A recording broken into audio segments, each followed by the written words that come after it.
The man was happy about his new uniform, but found someone else's name tag still attached to it. When he tried to exchange it, the officer simply tore off the tag, saying it didn't matter.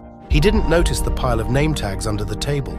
These uniforms had come from fallen soldiers. The clothes and shoes of the dead were sent back to the factory, where workers cleaned off the bloodstains and repaired them for new soldiers. Sometimes they forgot to remove the old name tags. The German man had just been enlisted and was full of hope to serve his country. But as soon as they entered the war zone, their unit came under attack.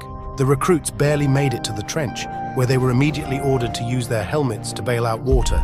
That night, he was assigned to guard duty. Suddenly, the enemy launched a fierce attack.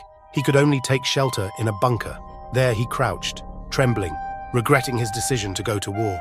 The next morning, the trench was filled with bodies. Only then did he understand where his new uniform had come from. From that day on, he never smiled again. A robber pointed a gun at a bank teller, and in an instant, their eyes met, causing their bodies to swap. The robber became the teller, and the teller became the robber. Before either of them could react, the original robber was tackled by a security guard, while the real robber grabbed the cash bag and rushed toward the back door. He ran down the corridor and collided with a colleague. Seeing the cash bag in his hands, the colleague became suspicious and tried to stop him. As the two struggled, a police officer entered, and the colleague immediately accused him. The officer took the cash bag, but the robber shoved the officer aside. At that moment, their eyes met, and their bodies swapped again. Now the robber had become the police officer, and he took the cash bag and fled. He ran into a cafe and ordered a coffee, but soon 3 police officers walked in.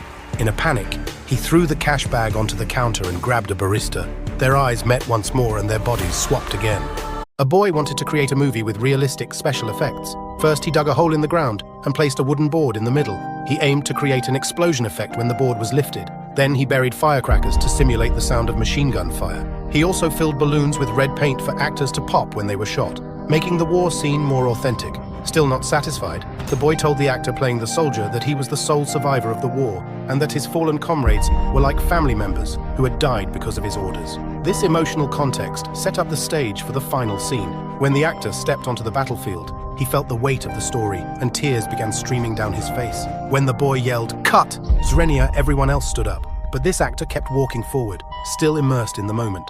After filming, he made tiny holes in the film to create the effect of gunfire, making the audience believe they were watching real guns being fired. A few days later, when the boy's film was screened at his school, these realistic visuals left everyone astounded. This boy was none other than Steven Spielberg.